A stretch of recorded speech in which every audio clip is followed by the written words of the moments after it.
So, samahan niyo po ako sa pagbasa dito po sa aklat ng Efeso. Ang kabanata po ay 5, mga talata 22 hanggang 33. Ako po ay babasa sa salin po ng ang Biblia.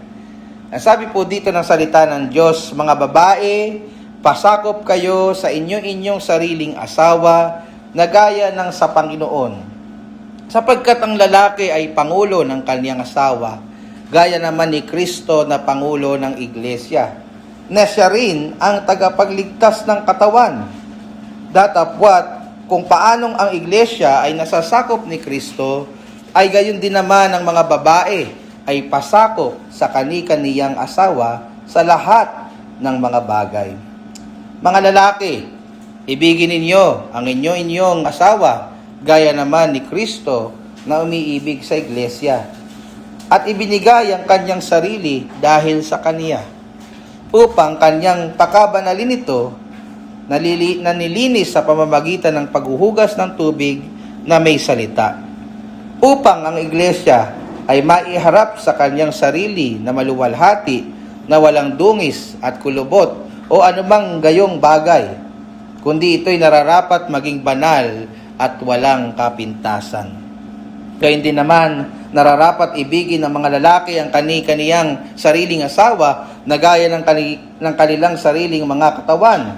Ang umiibig sa kaniyang sariling asawa ay umiibig sa kanyang sarili, sapagkat walang sino man na napuot kailanman sa kanyang sariling katawan, kundi kinakandili at minamahal, gaya naman ni Kristo sa iglesia. Sapagkat tayo ay mga sangkap ng kaniyang katawan, dahil dito'y iiwan ng lalaki ang kaniyang ama at ina at makikisama sa kaniyang asawa, at ang dalawa ay magiging isang laman. Ang hiwagang ito ay dakila, datapwat sinasalita ko ang tungkol kay Kristo at tungkol sa iglesia. Gayunman ay umibig naman ang bawat isa sa inyo sa kani-kaniyang sariling asawa, gaya ng sa kaniyang sariling, at ang babae ay gumalang sa kanyang asawa. Purihin po ang Diyos, mga kapatid, sa pagkabasa ng kanyang katotohanan at walang kamatayang mga salita.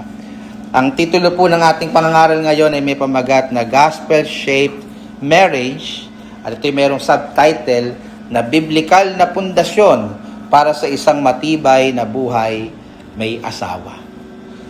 Ayon po sa isang report sa PSA or the Philippine Statistics Authority noon pong taong 2022, umabot na daw po sa bilang na 400,000 ang nai-report po na mga mag-asawa na naghiwalay na.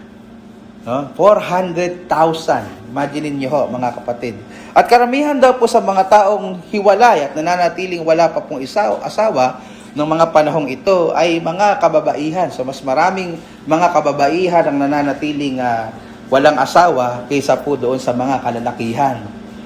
Ang ilan daw po sa mga common o madalas na dahilan ng paghihiwalay ng mag-asawa ayon po sa survey ng PSA ay una, yung pagkakaroon ng pagtataksil o yung pagkakaroon ho ng third party o yung tinatawag po na infidelity. Yung may other woman o other man, si Mr.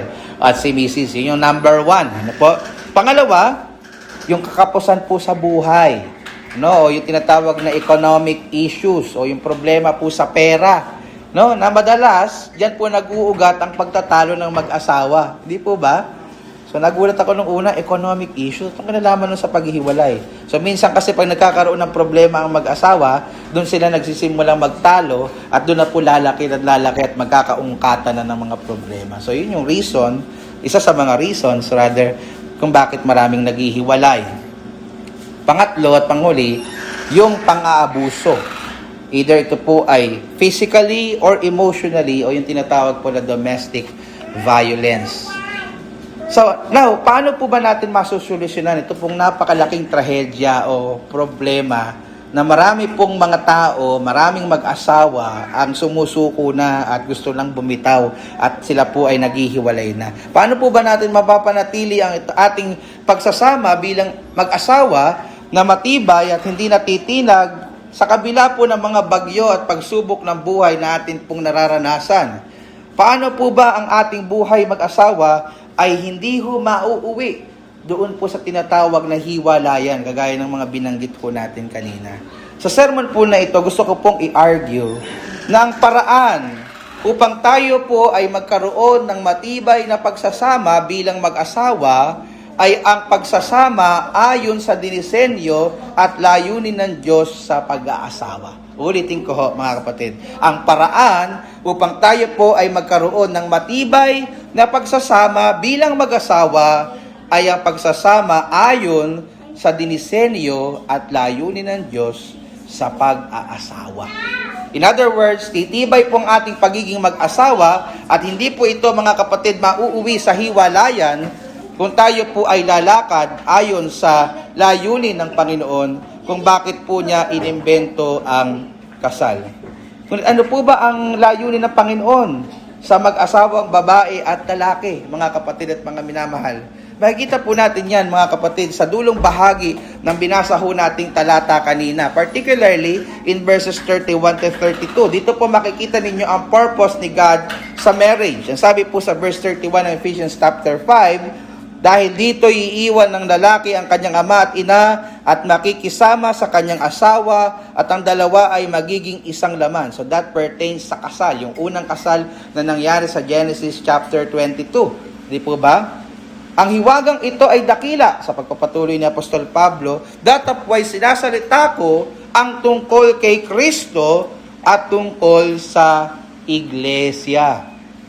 So sa makatuwid, mga kapatid, dinisenyo pala ng Diyos ang pag-aasawa upang magsilbing analogy, illustration, or pointer, if you will, sa relasyon ni Kristo at ng kanyang Iglesia. Sa ating pagbuhay mag-asawa po pala, mga kapatid, it is not all about us. Ang buhay mag-asawa po pala hindi nakasentro sa atin, taliwas sa madalas po natin napapadoon sa mga Korean novela at sa mga love stories, sa mga pocketbook marahil na madalas nakasentro doon sa couple. Pero sa Bible, ang married life po pala ay hindi nakasentro doon sa mismong couple, kundi ito ay instrumento lang pala ng Diyos para i-point po tayo sa talagang totoong punto ng marriage. And what it is? The gospel. It is the relationship of Christ and the church. Kung ang mag-asawa po ay meron pong kamalayan, aware po sila hinggil sa tunay na layunin ng kanilang pagsasama bilang mag-asawa, at kung sila po ay mamumuhay ayon sa dinisenyo ng Diyos dito, titibay, yayabong at magiging kalugod-lugod sa Diyos ang kanilahong pagsasama. Now, ano po ba ang disenyo ng Diyos kay Mr. at kay Mrs.? Para po maganap nila ang kanilang layunin ng pag-aasawa upang maihayag po ang relasyon ni Kristo at ng kanyang iglesia. So sinabi po yan ni Apostol Pablo sa mga talatang ating pinag-aaralan po ngayon sa Efeso Kabanatang 5, mga talatang 22 hanggang 33. So una, makikita natin dito ang kalooban ng Diyos sa mga misis. Ano po ba ang kalooban ng Diyos para sa mga misis? So ikaw ay asawang babae na naririto, ito ang kalooban ng Diyos para sa iyo. Makikita natin yan from verses 22 to 24. And then secondly, makikita natin dito ang kalooban ng Diyos sa mga mister in verses 25 to 31. So isa-isahin po natin pag-aralan ngayon ang mga puntong ito, mga kapatid. At kahit wala ka pang asawa sa mga oras na ito, gusto ko pa rin pong makinig kang mabuti upang dumating ka man po sa puntong iyon. Wala din, tinahanap po si Angeline, wala siya. Kung dumating man po tayo sa puntong ganon, si Pia natin walang kasama. Tagal pa anak, alam mo na anak kung ano ang kabalooban ng Diyos. Ayan pala si Kian, sa inyong buhay. So, unahin po muna natin ang pag-aralan, yung kalooban ng Diyos sa mga misis. Verses 22 to 24. In verses 22 to 24, mababasa po natin dito ang nais ng Diyos para sa mga asawang babae. So mga makinig po kayo, mga asawang babae. So dito po mababasa natin ang role or purpose ng asawang babae ay upang ihayag ang relasyon ng iglesia sa kanyang Panginoon.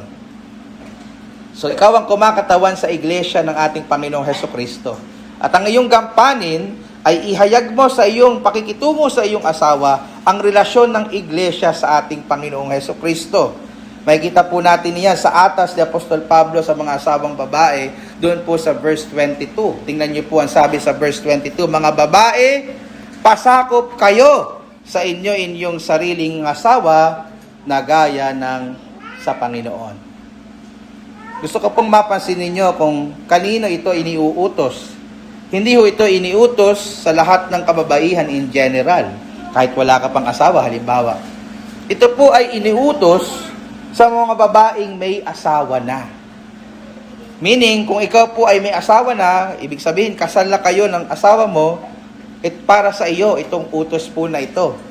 No? Kung hindi ka pa kasal, ngunit namumuhay na kayo bilang mag-asawa, maaari ka pa rin matuto sa mga prinsipyo at may apply mo ito sa inyong buhay magkasama. Pero inihikayat ko kayo na sa lalong madaling panahon, iayos na ninyo ang inyong pagsasama, no? At kayo po ay magpakasal na upang kayo po ay magsama ng nakalulugod sa mata ng Diyos. Kung kayo naman po ay wala pang asawa, makinig ka pa rin pong mabuti para pag dumating na po yung tamang panahon, alam mo na po yung layunin ng Diyos at kung paano ka paano ka kukuha ng iyong makakasama sa buhay. At kung ikaw naman po ay naririto at wala ka ng asawa, biyuda ka na. Tingnan ko si Nanay Lydia. So Nanay Lydia, wag pa rin i-disconnect yung iyong sarili. Makinig po rin po kayong mabuti. Si Nanay Lodi, Kasi yung matututunan niyo dito, Nanay Lydia, yung mga wala na hong asawa, biyuda na, maaari niyo pa rin pong magamit kapag dumating yung punto na sila Krisya, yung mga nakababata ditong may asawa, lumapit sa inyo at humingi ng payo. So mapapayuhan niyo sila, si Ate Emma, nandiyan riyan pa. No, may asawa pa pala si Ate Emma. No? Pero pwede rin magamit ito ni Ate Emma sa mga anak niya na hihingi sa kanya ng payo.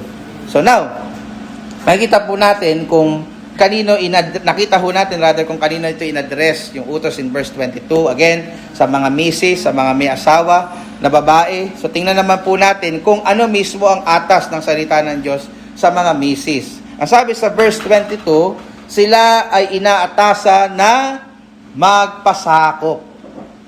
In other words, ang mga asawang babae ay inaatasan ng salita ng Diyos na magpailalim sa autoridad ng kanilang asawang lalaki.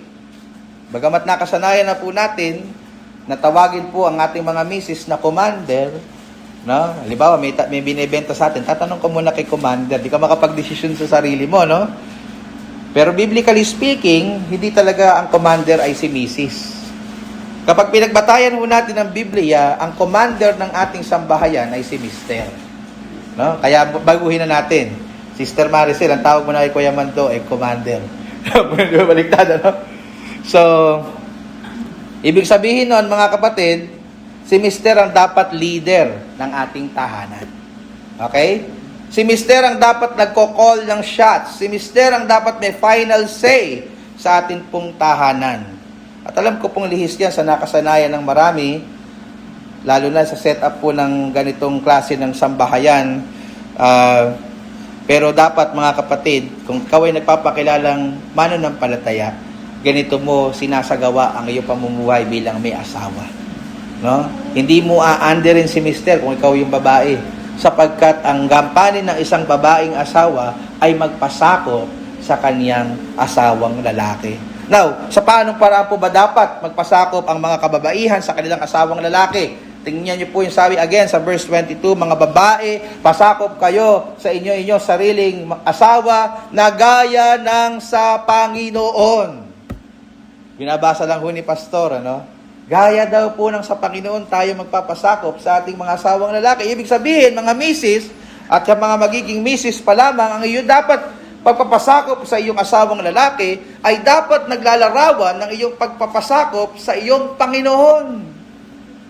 Kapag hindi ka nagpapasakop sa iyong asawa, ibig sabihin nun, hindi ka rin nagpapasakop sa kalooban ng iyong Panginoon.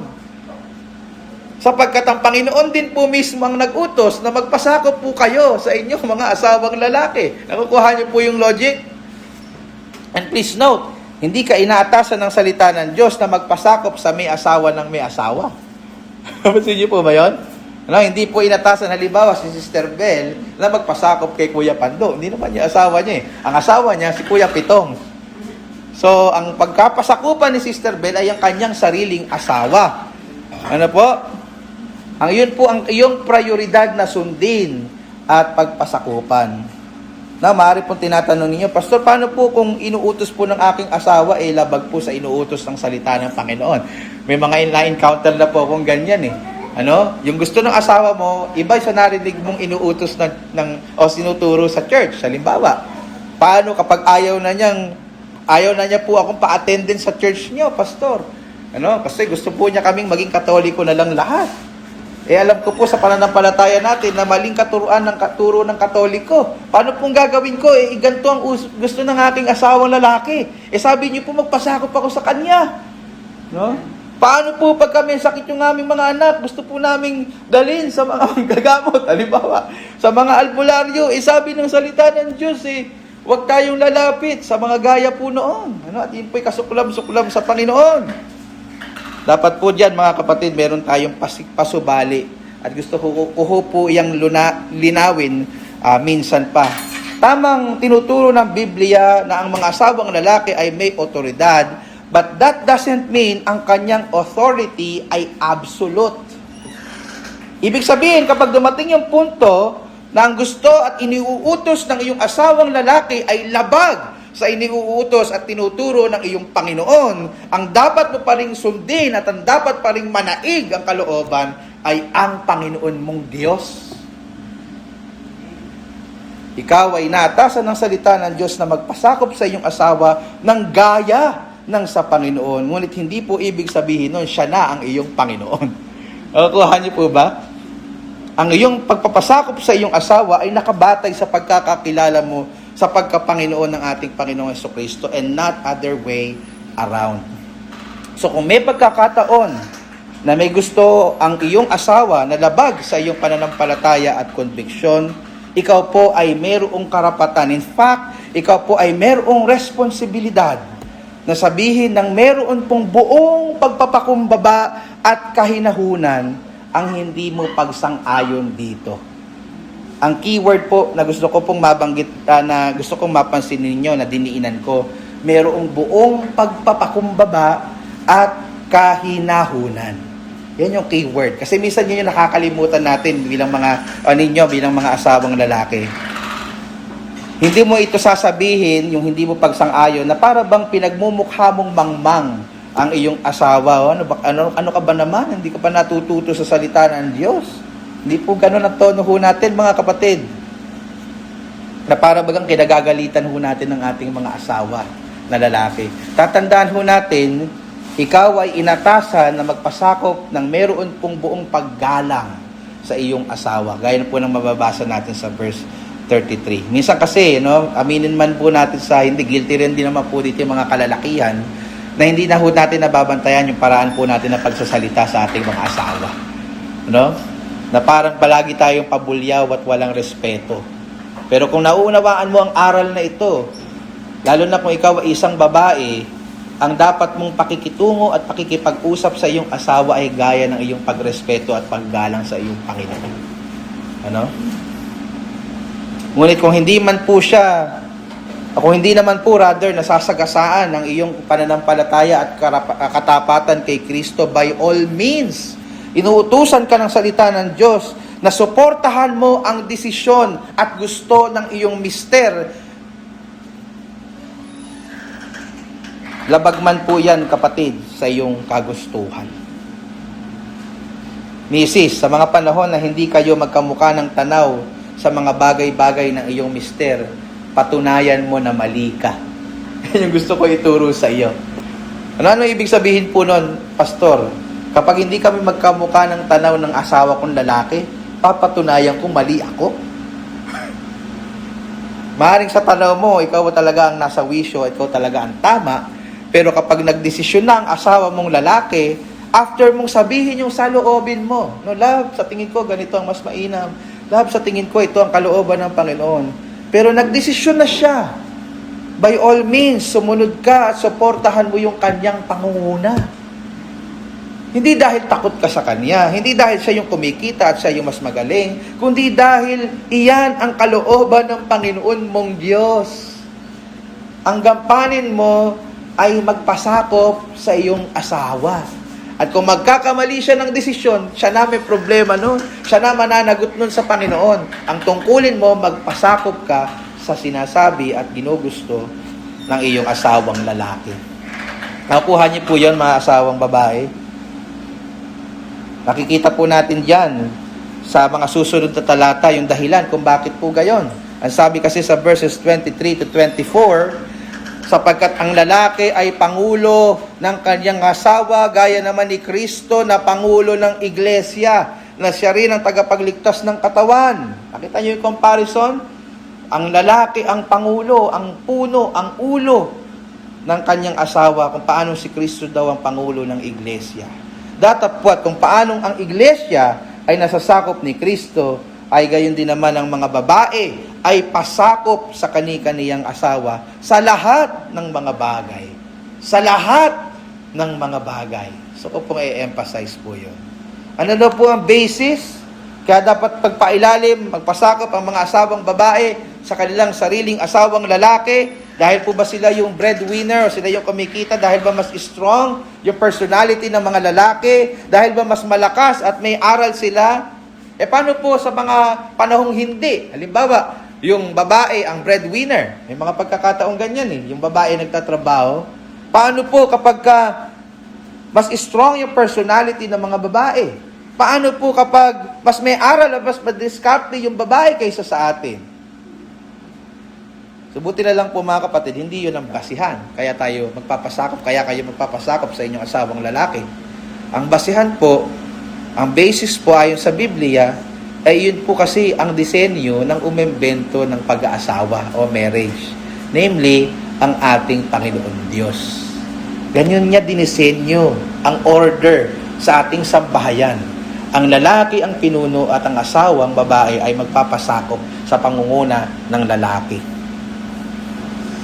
Bakit po kailangan magpasakop ang mga asawang babae sa kanilang asawang lalaki? Simple lang po ang sagot ng Biblia. Ito kasi ang kalooban ng Diyos na umembento ng pag-aasawa. Sapagkat sa ganitong paraan, na isasalarawan ng asawang babae ang pagpapasakop ng iglesia sa kanyang Panginoong Hesukristo. Nakukuha niyo po yun, mga kababaihan? Sa mga misis at maging magiging mga misis pa lamang, dapat nagre-reflect po sa iyong pagpapasakop sa iyong asawa ang pagpapasakop ng iglesia sa ating Panginoong Hesukristo. No? And that means you will submit to His leadership just as the church submits to the rule of Christ. And that means you will respect your husband just as the church respects and honors the Lord Jesus Christ. Ang isa pong makadiyos at mature sa pananampalatayang asawang babae ay nakikilala hindi lamang sa pagiging active niya sa church. Nakikilala po na mature o malago sa pananampalataya ang isang asawang babae sa kanya din pong pakikitungo o pagtrato sa kanyang asawa. Alam nyo, kahit po gaano kayo kadalas sa church o kahit gaano kayo ka-gifted at nagiging tulong dito sa church, pero kung walang yan naman kayo sa inyong asawa, that only proves na mababaw ka pa sa iyong pananampalataya. Okay? Sapagkat ang pagkilatis makikilala ang kalaguan at ang pagsunod ng isang asawang babae, hindi lamang sa kanyang ginagawa sa loob ng iglesyang ito, kundi maging sa kanyang pakikitungo sa kanyang asawang lalaki. Mga misis, sinahayaan niyo po bang manguna ang inyong mister sa inyong tahanan? Tinatanong niyo man lang po ba sila bago po kayo gumawa ng mga major decisions sa inyong pamilya? Kamusta po ang tono ng inyong pakikipag-usap kaninang umaga sa inyong asawa? Ito po ba ay meron pa ring pagrespeto at paggalang na gaya ng iyong pagrespeto at paggalang sa iyong Panginoong Hesukristo? Now, ano po ba ang practical reason, mga kapatid? Bakit ganito ang design ng Diyos, particularly sa asawang babae? Ano po ba ang rationale behind na bakit magpapasakop ang babae sa kanyang asawang lalaki maliban sa ito po ay illustration ng pagpapasakop ng iglesia sa ating Panginoong Hesukristo? Maganda po yung insight na sinabi dito ni Chrysostom, isang church father, sa kanya pong sermon sa mga sa Ephesians, sa book ng Ephesians. So sabi niya, and I quote, God's purpose in ordering marriage is peace. If husband and wife had the same roles, there would be no peace. That is why there must be different roles under a common head. Ano po ibig sabihin?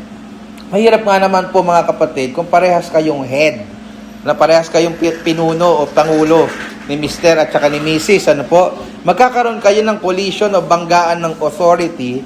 At kapag po nagkagayon, sigurado pong magkakaroon ng kaguluhan sa inyong pagsasama. Parehas kayong gustong manguni. Parehas kayong gustong masunod. At yan po yung madalas pinagtatalunan ng mag-asawa, kung mapapansin nyo. Kasi mayroong isang ayaw bumaba. Mayroong isang ayaw magpatalo. No? Pero kung ang babae ay gaganap sa kanyang tungkulin na magpasakop palagi sa kanyang mister, maiiwasan po ang tensyon sa mag-asawa at magiging tahimik ang buong pamilya. So sa isa pong meme na nabasa ko sa internet, na rinig na ito nila kapatid na Ryan at ni Krisha, nabanggit ko kahapon, ano? Yung meron dong 2 golden rules to a happy marriage. 2 batas para daw po maging masaya ang ating buhay may asawa. No? Ano po 'yon? Rule number 1, the wife is always right. Ang unang rule daw, dapat daw laging tama yung asawa na babae. Rule number 2, when you feel she is wrong, slap yourself and read rule number 1 again. Kapag daw nakikita mong mali yung asawa mong babae, sampalin mo daw yung sarili mo. Tapos, paalala mo daw, basahin mo daw ulit yung rule number 1. Ano ulit yung rule number 1? The wife is always right. Isa lamang po itong biro, mga kapatid, pero minsan siniseryoso ng mga lalaki. No? Palaging tama si Mrs., palaging masusunod si Mrs. Pero hindi po yun biblical. Nakita niyo, binabaliktad ng sanlibutan yung prinsipyo ng Biblia. Ano? Ang dapat nangunguna, yung lalaki, at hindi yung babae. Pero sa prinsipyo ng Biblia, minsan katatawanan lang yung pagiging under ni Mister, pero hindi yun ang disenyo ng Diyos. Out of order po yun sa disenyo ng Diyos.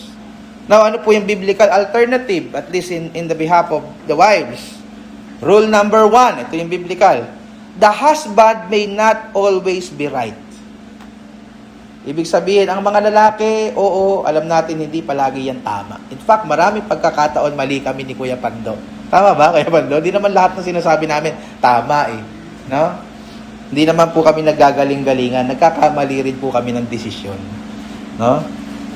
Pero ito yung rule number 2. When you feel he is wrong, tell him respectfully, and if he does not listen, support him anyway. Ano yun sa Tagalog?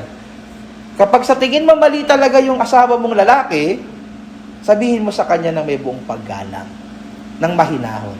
No, love, sa tingin ko, hindi practical na kumuha pa tayo ng ganito kasi may binabayaran pa tayong ganito. Okay lang ba, love, na sa susunod na sweldo na lang? O kaya pag nakabayad na tayo? No? Ang sarap nung ganun, Kuya Pando, kaysa, ano ba naman yan? Ano? Dami-dami pa nga natin. Di ba? Para ka naman di nag-iisip. Di ba? Gaganunin ka ng asawa mo. Di ba minsan nakakababa ng dignidad natin bilang mga lalaki? Parang ayaw na natin umuwi pagka ganun yung asawa. Di ba? Sa mga asawang babae, wag nating hayaang mawalan tayo ng galang sa ating mga asawang lalaki. Ngayon, kung hindi pa rin siya makinig after mo sabihin yung iyong magaling na pagpapayo, sabi ko nga kanina, patunayan mong mali ka. Ang ibig ko lang sabihin, suportahan mo kung ano yung kanyang naisip na direksyon o gagawin sa inyong pamilya. I hope nakikita nyo Na yung primary issue dito ay hindi kung sino yung tama o mali, kung sino yung mas marunong at sa hindi. Ang primary issue po dito ay yung puso mo, misis, na handang magpasakop dapat sa iyong asawang lalaki, gaya ng pagpapasakop na iglesia sa ating Panginoong Hesukristo. Now, bago po tuluyang maging masaya, kami ni Kuya Pando at ni Kuya Makmak at ni Ryan, kasi kanina pa natin binabanatan, yung mga kababaihan, gusto ko naman pong harapin yung mga kalalakihan. Ano naman yung iyong responsibilidad? Kung ang responsibilidad ng mga asawa natin magpasakop sa atin, ano naman yung responsibilidad natin bilang mga kalalakihan sa ating mga mister? At yan po papasok yung panghuli natin punto, ang kalooban ng Diyos sa mga mister. So makikita ho natin yan sa verses 25 to 31. In verse 25, makikita po natin dito yung atas ng Diyos through Apostle Paul sa mga asawang lalaki o sa mga mister na gaya ho natin. Ang sabi po sa verse 25, mga lalaki, ibigin ninyo ang inyong asawa. Ibigin ninyo ang inyong asawa. So gusto ko na naman mapansin ninyo, inyong asawa. Huwag yung asawa ng may asawa. Huwag mo iibigin yung asawa ng kapitbahay mo o ng kumpare mo. Ang sabi ng talata, ibigin mo ang inyong asawa. Ibig sabihin, sarili mong asawa ang iibigin mo. No? Sabi ni Kuya Pandoy, naku po, pastor, yun lang po pala gagawin. Napakadali naman po niyan. Sa totoo lang, mahal na mahal ko yung si Maricel. Talaga ba, Sister Maricel? Ang totoo niya, binigyan ko siya ng chocolate kahapon. Binigyan ka ba, Sister Maricel? Yun lang. Sa totoo lang, pastor, wala nga akong pera ngayon. Kasi binigay ko lahat sa kanya. Mahal na mahal ko po ang aking asawa. Okay lang po sana kung ganun lang yung klase ng pagmamahal. Kailangan mo lang magbigay ng mga bagay sa iyong asawang babae. Pero may kasunod na sinabi sa verse 25. Ang sabi doon sa verse 25, mga lalaki, ibigin ninyo ang inyong asawa, gaya naman ni Kristo na ubibig sa iglesia. At ito, ibinigay ang kanyang sarili dahil sa kanya. Yun ang mahirap. Una-unawaan niyo kung gaano kadakila ang pag-ibig ni Kristo, hindi niyo masasabing madali yun. No? Napakadakila, napakatindi ng pag-ibig ni Kristo sa kanyang iglesia. Kung ang mga asawang babae ang gumaganap ng role ng iglesia sa kanyang Panginoon, kung saan siya po ay nagpapasakop dito, ang mga lalaki naman po, ang mga mister naman po na gaya natin, ay gumaganap ng role ni Kristo kung papaano niya mamahalin ang kanyang asawang babae. Bakit po natin nasabi na ito po ay lubos at matinding pagmamahal? Sapagkat nakuha ng pagmamahal na ito, na isakripisyo maging ang sarili niyang buhay para sa mga marurumi, mga taksil, at mga makasalanang gaya natin. Yun ang background ng iglesia, mga kapatid. At ang pagmamahal na ito ang dahilan kung bakit po gumanda ang kalalagayan ng iglesia ng ating Panginoong Hesukristo. Ang sabi sa verses 26 to 27, bakit namatay si Kristo para sa iglesia? Upang kanyang pakabanalin ito na nilinis sa pamamagitan ng paghuhugas ng tubig na may salita, upang ang iglesia ay maiharap sa kanyang sarili na maluwalhati, na walang dungis o kulubot o anumang gayong bagay, kundi ito'y nararapat maging banal at walang kapintasan. Yun po ang nangyari sa iglesia dahil sa pagsasakripisyo at pag-ibig ni Kristo dito. Ang pagmamahal po ni Kristong ito na ipinaranas po niya sa atin bilang miyembro ng kanyang iglesia, sa pamamagitan po ng kanyang kamatayan sa krus, ang naging dahilan kung bakit po ang mga makasalanang gaya natin na marurumi, kadiri-diri, at punong-puno ng kapintasan, isang araw ay maihaharap niya sa Diyos na maluwalhati, walang dungis, at banal. Ginawa po niya ang paglilinis na ito sa pamamagitan ng kanyang salita, particularly yung gospel na atin pong sinampalatayanan kaya tayo naligtas. So ang mga asawang lalaki ho na naririto, ito po ang klase ng pagmamahal na dapat po nating iparanas sa ating mga misis. Isang dakilang pagmamahal na palaging iniisip ang kapakanan ng ating mga minamahal na asawa bago ang sarili ho nating kapakanan.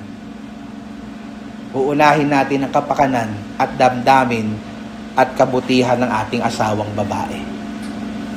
Maliban po sa pagmamahal ni Kristo sa kanyang iglesia, inillustrate din po ni Pablo ang pagmamahal na ito sa pamamagitan ng pagmamahal natin sa sarili nating katawan. No? Tingnan niyo po sa verses 28 to 29. Verse 28, gayon din naman, nararapat ibigin ng mga lalaki ang kanyang sariling asawa na gaya ng kanilang sariling mga katawan. Nakita niyo po? Ang umiibig sa kanyang sariling asawa ay umiibig sa kanyang sarili. So dito po nabasa natin ang isa pang mas praktikal na paraan kung paano natin mamahalin ang ating asawang babae. Dapat daw po nating mahalin at alagaan ang ating mga asawang babae gaya ng pagmamahal at pag-aalaga natin sa ating mga sarili. So by nature, lahat po tayo mahal natin sarili natin, tama po ba? Wala naman dito sinasaktan o pinapatay yung kanyang sarili, di po ba? Pinoprotektahan niya ito, inaalaga ito, pinapaliguan, pinapakain, pinapaganda, lahat ng mabubuting bagay ginagawa natin sa sarili ho nating katawan. Po? At nagagalit tayo pagka may ibang taong nananakit sa atin at lumalapastangan sa atin. Gayun din dapat natin ituring ang ating mga asawang babae. Di natin siya ituturing na iba. Hindi natin siya ituturing na hindi natin kabahagi. Ituturing natin siya kung gaano po natin gustong itrato ang ating mga sarili. Sabi nga ho ni John Calvin, pakinggan niyo po ang sabi niya, every man, by his very nature, loves himself. Lahat naman daw po ng tao sa kanyang kalikasan, mahal niya yung kanyang sarili. But no man can love himself without loving his wife. Wala daw isang tao, asawang lalaki, na totoong mahal ang sarili kung hindi niya minamahal ang kanyang asawa. Therefore, the man who does not love his wife is a monster. Ang isa daw na tao, lalaki, na hindi minamahal ang kanyang asawa ay isang halimaw. Nakakabigla yung sabi nito ni John Calvin, pero totoo. Kung hindi daw natin minamahal ang ating asawa, daig pa daw natin na isang hayop o gaya tayo ng isang halimaw. Bakit? Sapagkat ang hindi pagmamahal at pag-aaruga sa asawa nating babae ay katumbas ng hindi pagmamahal at pag-aaruga sa ating sarili. Sapagkat tayo ay isa na kay Kristo, hindi po ba? Isa na tayo matapos nating sumailalim sa matrimonya ng kasal. So, paanong si Kristo po at ang iglesia ay naging isa, gayon din po tayo na sa ating asawa. Sabi sa verse 30, sapagkat tayo ay mga sangkap o bahagi ng kanyang katawan ni Kristo. So, ini-illustrate din po ng ating pagiging isa, yung pagiging isa ni Kristo at ng kanyang iglesia. Now, para suportahan po yung analogy sa pagiging isa ng mag-asawa sa harapan ng Panginoon, sumitas po si Apostol Pablo ng talata mula sa Lumang Tipan, na nangyari po doon po sa kauna-unahang kasal. Binasa natin sa scriptures reading in Genesis chapter 2, verse 24. Binanggit niya ito, kinote niya ito in verse 31, na sabi, dahil dito iiwan ng lalaki ang kanyang ama at ina at makikisama sa kanyang asawa at ang dalawa ay magiging ilang laman? Isang laman. So nakita nyo, sa oras na pumasok kayo sa matrimonya ng kasal, hindi na kayo dalawa, isa na kayo. At ang ginagawa mo sa iyong asawang babae ay ginagawa mo rin sa iyong sarili. Sapagkat isa na kayo. Meaning, mga kapatid, sinasabi ni Apostol Pablo dito na dapat mahalin ng mga lalaki ang kanilang asawang babae gaya ng kanilang sarili. At ito po ay hindi nakabatay sa kultura at tradisyon ng tao. Ito po ay nakabatay sa mismong salita ng Diyos. So, sa mga kapwa ko kalalaki, I hope nakikita nyo yung mga prinsipyo dito kung paano po natin mamahalin ang ating mga asawang babae. Dapat natin silang mahalin gaya ng pag-ibig ni Kristo sa iglesia. At dapat natin silang mahalin gaya ng pag-ibig natin sa sarili ho nating katawan. Ngunit ano po ba ang itsura ng sinasabi nyong ganyan, Pastor? Yung sinasabi niyong pagmamahal ng kagaya ng pagmamahal ni Kristo sa kanyang iglesia. Paano po yun mangyayari? Ano itsura nun, practically speaking? Sa isa pong commentary, ESV Expository Commentary, may 4 po na applications na binanggit na gusto ko pong i-share sa inyo bilang application itong ating pinag-aaralan. Number 1 application, husbands are to love their wives unconditionally. Husbands are to love their wives unconditionally. Meaning, mga asawang lalaki, mamahalin nyo ang inyong asawang babae ng walang kondisyon. Kung paano si Kristo ay minahal ang iglesia sa kabila ng hindi pagiging karapat-dapat nito, ang mga mister ay dapat mahalin si Mrs. karapat-dapat man siya dito o hindi. Mga kapatid, darating yung time, madidismaya kayo kay Mrs. nyo. Maaaring hindi na siya kasing ganda nung una mo siyang nakita. Maaaring doble na yung sukat ng kanyang waistline nung una mo siyang nakita. Maaaring mahulog siya sa isang mabigat at katanggap-tanggap na kasalanan gaya ng pagtataksil sa inyong tipanan. Maaaring hindi niya na matumbasan yung effort at pagmamahal na iyong ibinibigay sa kanya. Pero sa kabila ng lahat ng iyon, inaatasan ka ng salita ng Diyos na mamahalin pa rin siya unconditionally. Aalalahanin mo, ang pagmamahal mo sa asawa mo ay dapat mag-reflect ng iyong pagmamahal ni Kristo rather sa kanyang iglesia. At minahal ni Kristo ang iglesia, kasama ka doon sa kabila ng napakarami mong imperfections at mga pagkukulang. Minahal ka ni Kristo unconditionally kahit maraming beses mo na siyang pinagtaksilan. No? Pastor, paano namin siya pinagtaksilan? Every time na ikaw ay nagkakasala, nagtataksil ka sa Panginoon. Pero sa kabila ng iyon, paulit-ulit kanyang tinatanggap, paulit-ulit kanyang tinapatawad. Kapag gayon po natin mamahalin si Mrs., wala pong kasalanan ng maaring maging dahilan upang siya po ay inyong iwan kapag siya ay nagkasala o nagkulang. Kasi minamahal mo siya gaya ng pag-ibig ni Kristo sa iglesia. Minamahal mo siya unconditionally. Pangalawa, husbands should love their wives sacrificially. Mahalin natin ang ating asawa ng may pagsasakripisyo. Kung paano si Kristo ay nag-alay ng kanyang sarili para sa iglesia, ang mga mister ay dapat ding maging handang pagsilbihan ng kanyang asawa ng mayroong buong pagsasakripisyo sa kanyang karapatan at interes. Husbands and future to be husbands, sikiyan lang, hindi na ang sarili mo o for that matter ang barkada mo ang priority mo kapag ikaw ay nag-asawa na. Hindi na ang sarili mong comfort at kasiyahan ang dapat palaging pinakamahalaga lang sa iyo. Ang iyong pagmamahal sa asawa mo ay dapat may kaakibat na sakripisyo. Umabot man po ito sa punto na kailangan mong isakripisyo ang sarili mong buhay para sa kapakanan ng iyong asawang babae. Bakit? Kasi ganoon nagsakripisyo si Kristo para sa iglesia. Hindi lang niya minahal ang iglesia sa salita, minahal din niya ito sa gawa. Ano ang katunayan? Ibinigay niya ang kanyang buhay para dito. Third, husbands are to love their wives purposely. Mahalin natin ang ating asawa ng may layunin. Kung paano si Kristo ay pinabanal, nilinis at iniharap ang kanyang asawa, namely ang iglesia, na walang dungis, gayon din dapat ang mga asawang lalaki na dapat nangunguna sa paglago ng kanyang asawa upang maging kagaya ng ating Panginoong Hesukristo. Kapatid, kailangan ng pagmamahal mo sa iyong asawa ay mayroong layunin o purpose. Meron kang target, hindi tirang bahala lang. At hindi lang po yun nagsisimula at nagtatapos sa pagbibigay mo ng kanyang mga pangangailangan. Hindi lang po yun nagsisimula at nagtatapos sa pagbibigay mo ng hugs, kisses, and gifts. Ikaw dapat ang kanyang tagapanguna upang siya ay mas lalo pang lumago sa kanyang pananampalataya. Hindi mo yan iaasa lang sa akin at hindi mo lang yan iaasa sa kung kaninong church leader. Bagamat kami katulong mo para doon.